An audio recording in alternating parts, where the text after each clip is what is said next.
even if it's like different episodes and different subjects. It's what's funny. I was thinking about how we listened. I was listening to a lot of this stuff, and it's all out of context because, well, we know that it's out of context because we have these conversations that last an hour or two, sometimes 3 hours, and when you end up with like a 2-minute dialogue and a 12-minute dialogue and a 40-minute dialogue, sometimes it's hard to tell what the order is.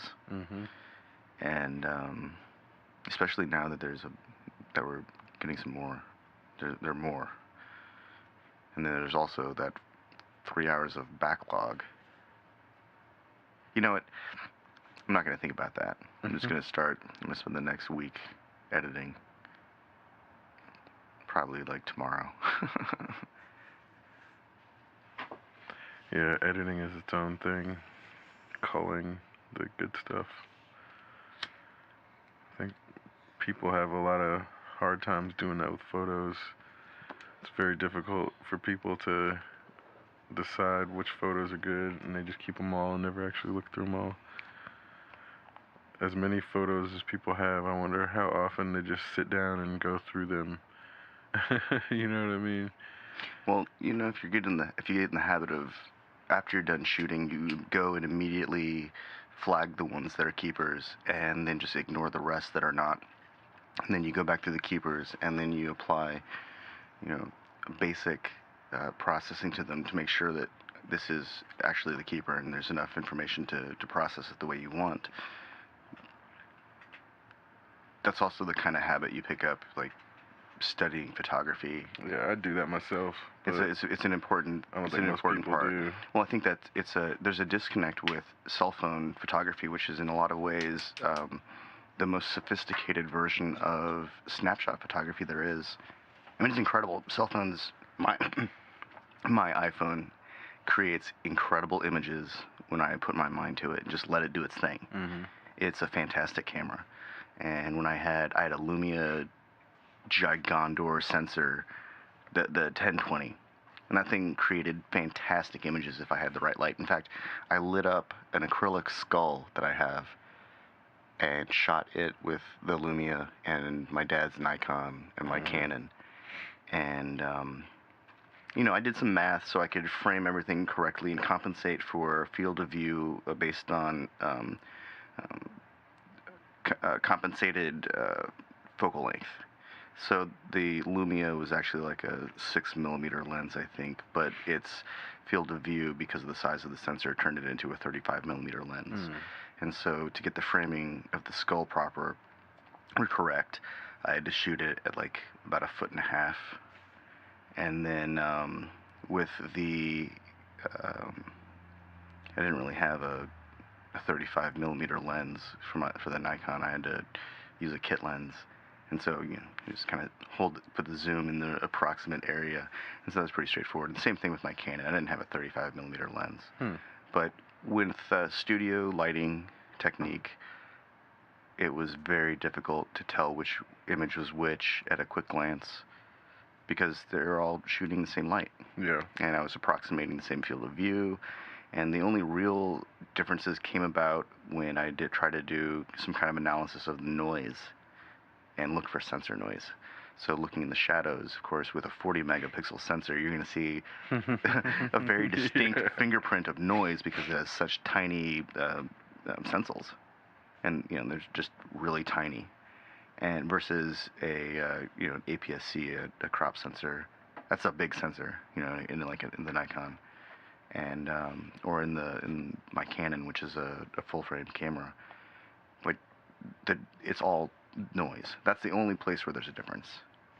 And it was like a kind of this like mind-blowing experience for me. Like, well, I guess I don't really need to carry around a gigantic camera system for, actually 99% of the things that I'm going to take a photograph of. I can get away with using this thing for product photography now if I have the right lights. Yeah. And that's that's kind of a game changer in a lot of ways to have this revelation. And coming from I've had a camera in my hand since I was a child. I remember my first camera was a It was just a film camera that you pointed at something and you pressed a button, Mm-hmm. and it was an auto exposure 35 millimeter camera. It just created pictures, little snapshots, and to go from that to a cell phone, which has unlimited shooting options and can create video and has its own processing lab, and it's a fairly sophisticated range of processing tools. Yeah. Um, some cameras have some cameras have Snapseed as the basis for their processing, like the Android devices do, I think.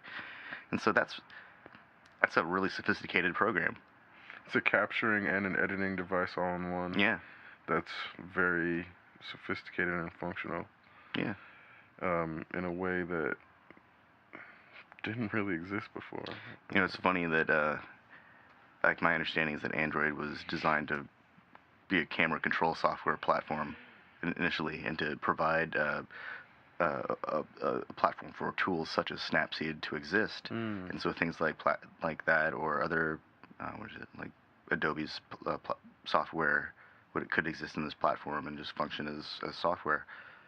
And so it's actually really cool to see companies like I guess I don't know if it's actually Google's project or if it's like Alphabet is spearheading it by way of technology acquired through Motorola, but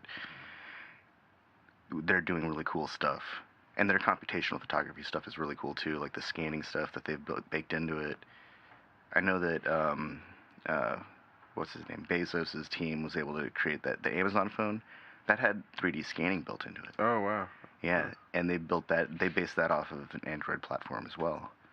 So if that's a software platform that can handle that kind of data, and can operate cameras and yield that kind of information, that's really actually that's incredibly impressive, without adding a peripheral attachment, some kind of like extra camera dongle thing to give it real 3D vision. They're able to extrapolate it from like 2 points only a few inches apart. Yeah, that's pretty amazing that they can do that. Yeah. In that kind of mobile technology. With such a small imaging sensor too. Those lenses are so tiny. Cell phone lenses are so small. Yeah. Like, they're so tiny. Yeah. I mean, I think that's one of the things that we're going to have to look at with the technology to see if we're trying to move it in the direction of trying to make it functional for cameras or for everyday use, because obviously there's a wall of limitation that you hit without having to add something on. But maybe the mobile add-on, I've seen obviously they have those extended lenses for phones, but there's obviously I think the only real limitation, of course, is physics. Mm-hmm. And so physics is, as limiting factors go, size matters. If you're collecting photons, if you have a bigger sensor to collect photons with, you're going to yield less noise, and that's always desirable. But Adobe just released this enhancement control, where they're able to do some kind of extrapolation of fuzzy pixel data and create detail where there was none before. So the whole like enhance from Super Troopers, enhance, like that's real now. Like really real now. Not just like, hey, we can kind of fake it. It's like we can figure out what's in that shadow for real. Yeah. And so I think at a point, computational photography and the physics of manufacturing smaller, more more accurate lenses that are able to resolve at a finer degree of accuracy, those things will eventually meet at some point, and we're going to end up with sight beyond sight. Yeah. Without those sort of moments. Yeah, I mean, if you're able to produce that on a galactic scale with a Hubble type telescope or something. Yeah. I mean, obviously that's what they would try to use that for.